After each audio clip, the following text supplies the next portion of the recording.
Coming up next, today's band was a well-kept secret here in the U.S., but they were huge in Canada with multiple hits. In the early 80s, though, they wrote an amazing song inspired by several transformational moments that we'll talk about. They wrote an absolute masterpiece. It's been called one of the coolest one-hit wonders ever.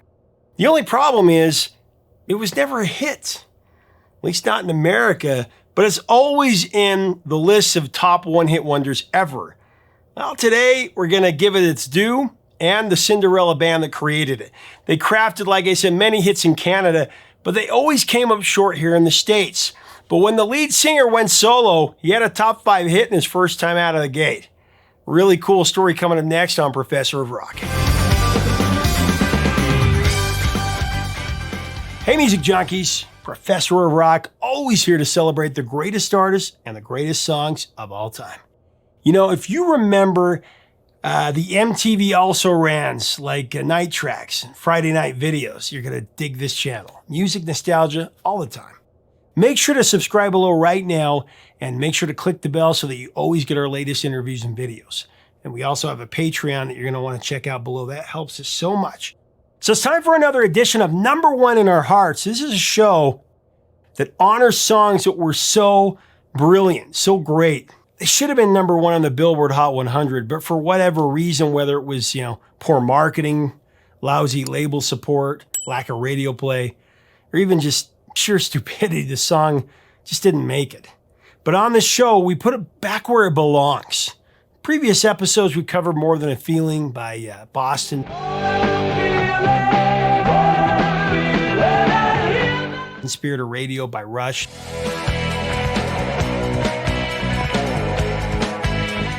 Confusion by Genesis.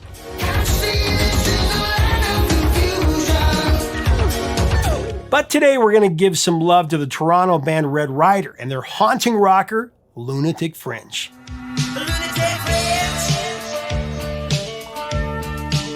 Didn't even chart in America. The band Red Rider was actually a no-hit wonder, but the singer and writer would have his redemption and actually hit the top of the charts. I'll tell you in a minute. So like I said, Canada's Red Rider never really cracked the American market. I mean, not in a big way. It's really a shame because that means a lot of US listeners have missed out on really incredible music. But with their trademark blend of AOR and new wave, there's just no doubt Red Rider and band leader Tom Cochrane were hugely popular north of the border.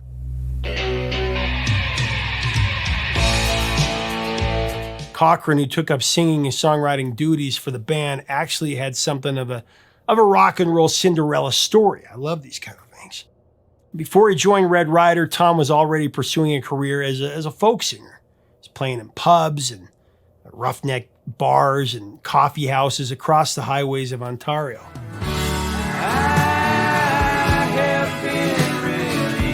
He was dodging beer bottles in the process, apparently. I guess there were some tough crowds up there. In 1974, Cochran released his first solo album, Hang On to Your Resistance, although it wasn't exactly a commercial smash. In 1975, he composed the music for the soundtrack of My Pleasure Is My Business.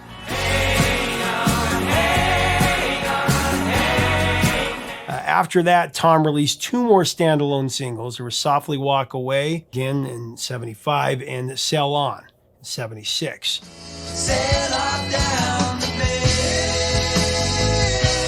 As Tom chased his big break, he took on a number of jobs to make ends meet. He worked as a dishwasher, he was a cab driver, and a phone book delivery guy. He also worked on the loading docks at Sears and Canada Packers. He was even in a pit crew for racing. Looking back, Tom said, and I quote, "Those gigs are really character builders. You pay some bills along the way with them. But it's real life also that you learn from and draw songs from." Finally, on one night in 1978, at Toronto's infamous El Macambo Club, Cochran met a local group called Red Rider. Led by singer and guitarist Ken Greer, the group also included Jeff Jones on bass, Peter Boynton on keyboard, and Rob Baker on drums. When Tom told them that he wanted in, the group actually agreed to an audition. From then on, he was the band's lead singer and the primary songwriter. So once Tom was on board, Red Rider started demoing their material. To get things rolling, Tom called his friend Dean Cameron, who was A&R at Capitol Records. Dean had actually drummed on Cochran's solo debut. So Cameron drafted Red Rider onto Capitol's roster, and soon they got to work on their first record, Don't Fight It. The album was released on October 23rd, 1979. And it featured the singles White Hot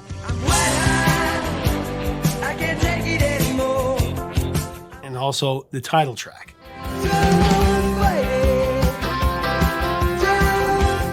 Both songs cracked the Canadian and U.S. charts. White Hot was the more successful of the two. It reached number 20 in Canada, and I believe it went to number 48 here in the States. Didn't break the top 40.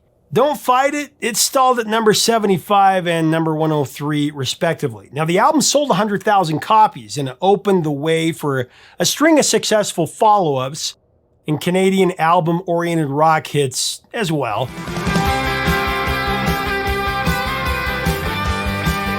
Red Rider's sophomore offering, As Far as Siam, that was recorded at Sunset Sound in LA and produced by Richard Landis and Michael James Jackson.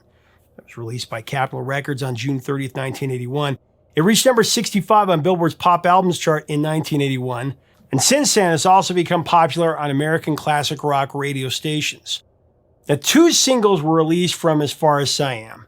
The first was What Have You Got to Do to Get Off Tonight, parentheses.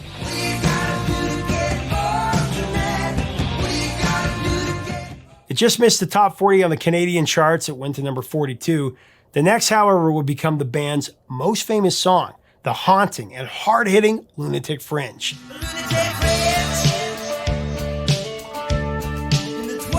It's a song about standing up against racism and about being on guard against forces opposing freedom.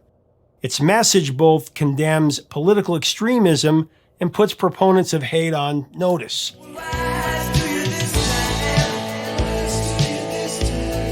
Sounds like a song that the world needed to hear then and now.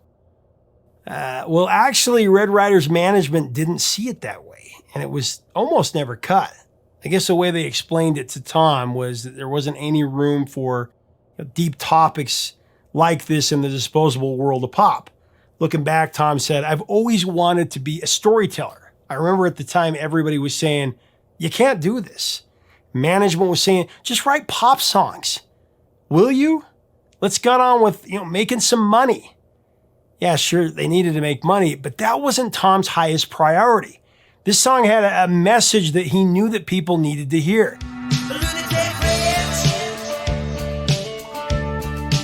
So when Tom crafted the lyrics for Lunatic Fringe, there were some really heavy thoughts weighing on his mind. At the time, he was seeing a Jewish girl and had also been reading this book about Raoul Wallenberg. Raoul was a Swedish diplomat who had helped thousands of Jews escape Nazi oppression. Tom had also been deeply disturbed by recent anti-Semitic attacks in France.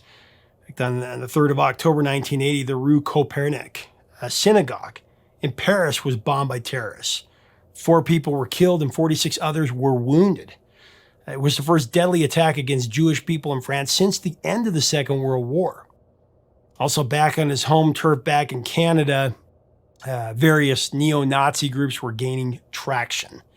It seemed like all these reminders of the Holocaust were just converging in his mind at this time. Lunatic Fringe was his battle cry against hatred and persecution. So it's not hard to see why Tom Cochrane was distraught when they told him not to bother with this song. Tom said that they almost convinced him to abandon Lunatic Fringe altogether. But there was an event beyond those that I've mentioned that would motivate him to forge ahead no matter what. So when Red Rider went into the studio to demo some songs, a completely different tragedy would rekindle Tom's resolve. While the band was recording, Tom got word from their engineer that John Lennon had just been killed. The news cut him to the bone. Lennon was a musical genius and an inspiration to so many, including Tom. And he remembers saying to himself in that moment, here's a guy that always wore his heart on his sleeve. For better, for worse, these lyrics, they're going to stand. So Tom's reverence for John Lennon took front stage, and he felt newfound courage burning inside of him. He didn't care what management said. This song, Lunatic Fringe, it was going to happen. Come hell or high water. Red Rider was going to record it and they were going to release it. And it didn't matter what anyone else said. Tom was absolutely determined. And what can only be described as a silver lining to such a terrible tragedy. Tom stuck to his principles and he recorded Lunatic Fringe. And it was undoubtedly a song that needed to be brought into existence. Such an amazing vocal on it.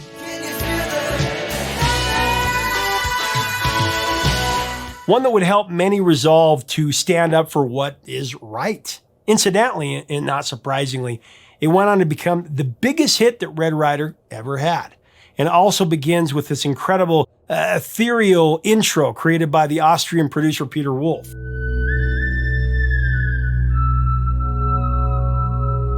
A lot of people don't know this, but this song had to be re-recorded because the master tape fell apart. That was devastating for the band, but they ended up with a much better version, complete with the Peter Wolf keyboard intro. It wasn't part of the first recording, so it actually ended up better.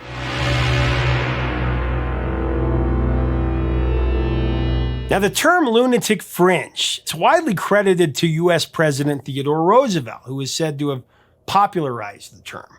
And just to paraphrase, he said, and I quote, "Among the wise and high-minded people who strive earnestly for peace, there are foolish fanatics always to be found, the men who form the lunatic fringe." Picking up on this accurate description, Cochran opens the song lyrics calling out these fanatics. Lunatic fringe, I know you're out there.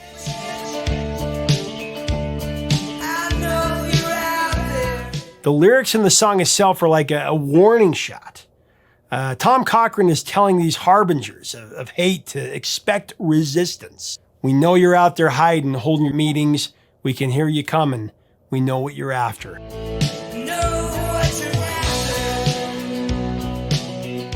Now, these lyrics reference Hitler's so-called final solution that was his design to exterminate the Jewish people back in the day. You're not going to win this time. As he closes out, he sings, "Can you feel the resistance? Can you feel the thunder?"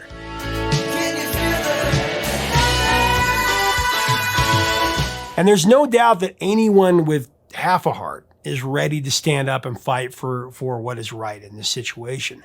As powerful and revolutionary as the Lunatic Fringe was, it would not chart in the Hot 100. It would, however, reach number 11 on the US mainstream rock chart and number 52 in Australia, and it somehow missed the charts in their homeland. I've seen some places say it was number 1 in Canada. Now, I went back and looked at the Canadian RPM chart, and I couldn't find it anywhere. So if somebody knows it hit number 1, let me know, because I've looked and researched a lot of different places. Haven't been able to find it, though I do find several places where people claim that it did go to number 1 in Canada. It should have. That's why we're having this conversation. This is a song that should have been number 1.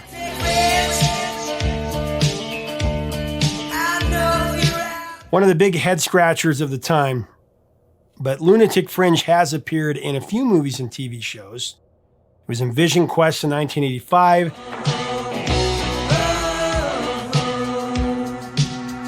Miami Vice in the same year.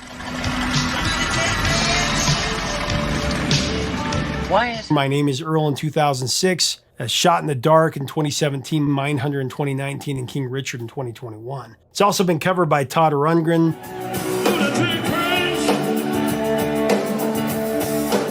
Also Corey Taylor. Lunatic Fringe. So after As Far as Siam, Red Rider kept the music coming, releasing their third album in 1983, Neruda. This record produced the band's second biggest Canadian single, Power. Strength in the Numbers, another parentheses song.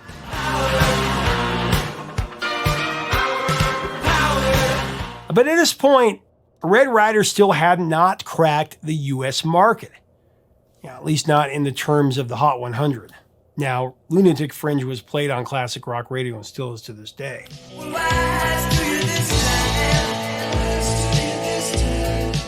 But with the release in 1984's Breaking Curfew, tensions started running high in the band. They even opened for Rush's American tour, and that couldn't turn it around. And then after that, a fistfight broke out between Cochran, bassist Jeff Jones, and a road manager, and Red Rider called it quits, albeit temporarily. Tom Cochrane took some time off, but then in '86, he and Ken Greer revised the band's lineup, calling themselves Tom Cochrane and Red Ryder. They'd operate under that name for the rest of the 80s, releasing 2 more studio albums and 1 live album during that time. 1986's eponymous Tom Cochrane and Red Ryder contained the Canadian hits Boy Inside the Man,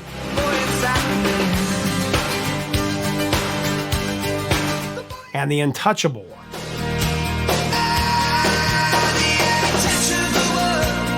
A 1988's Victory Day became their most successful album, going double platinum and scoring a hit with the haunting Canadian tune Big League.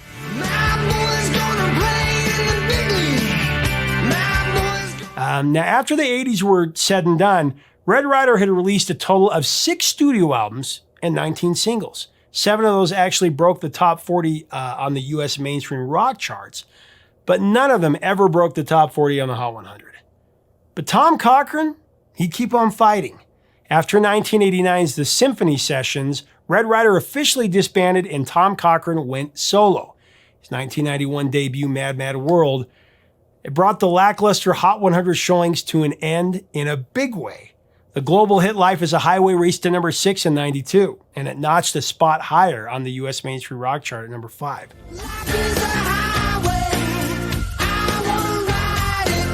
Internationally, it went to number 2 in New Zealand and Australia, and of course, number 1 in Canada. Tom Cochrane finally busted through after fighting through the 70s and the 80s.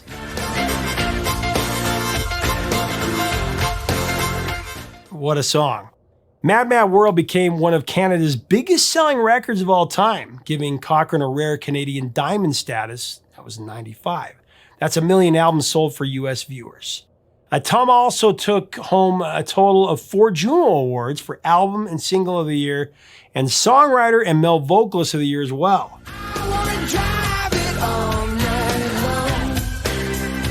There's actually a pretty cool story behind Life is a Highway, come to think of it.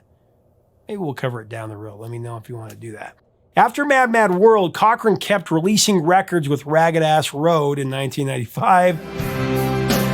Ragged Ass Road! And X-Ray Sierra in 1999.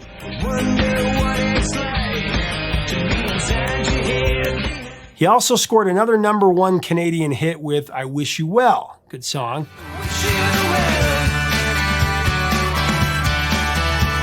In 1997, Tom released a compilation album of sorts, Songs of a Circling Spirit. On it, there's alternate acoustic version of Lunatic Fringe. A Lunatic Fringe.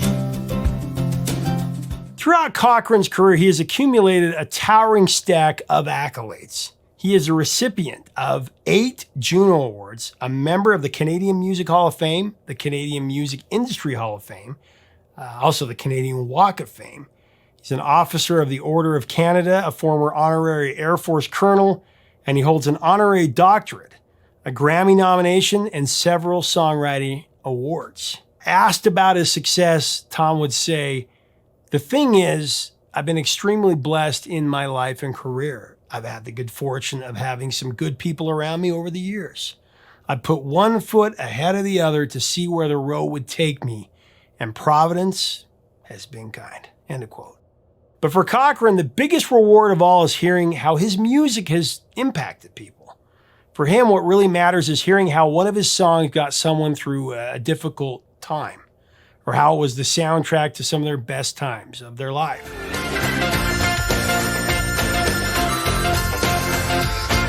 Tom really is a class act. As for Red Ryder, things have panned out pretty well there too. Back in 2002, Tom Cochrane, Jeff Jones, and Ken Greer, they reformed the band to play a benefit show in honor of their 80s guitar tech, John Garish.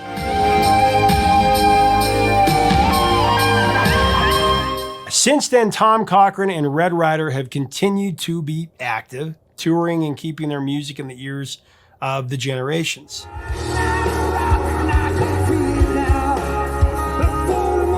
So by the way, the top 5 songs on the Billboard Hot 100 the week that Lunatic Fringe peaked in the rock charts. There's No Getting Over Me by Ronnie Milsap at number 5.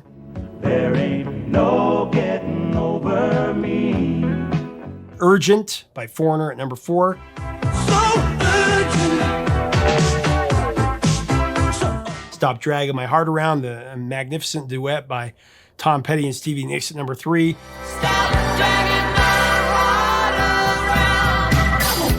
Queen of Hearts by Juice Newton at number 2.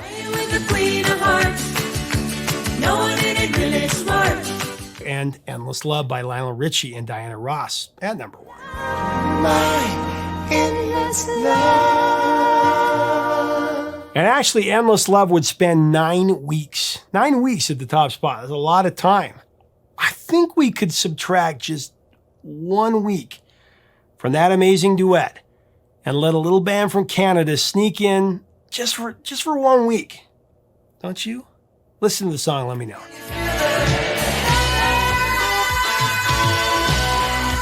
Leave us a comment about Tom Cochrane, Red Rider, and Lunatic Fringe. What do you remember about this band and this song?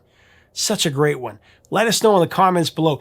If you dig our stuff, make sure that you subscribe below so you never miss out on our videos. We'd love to have you as part of our community. Until next time, 3 chords and the truth, my friends.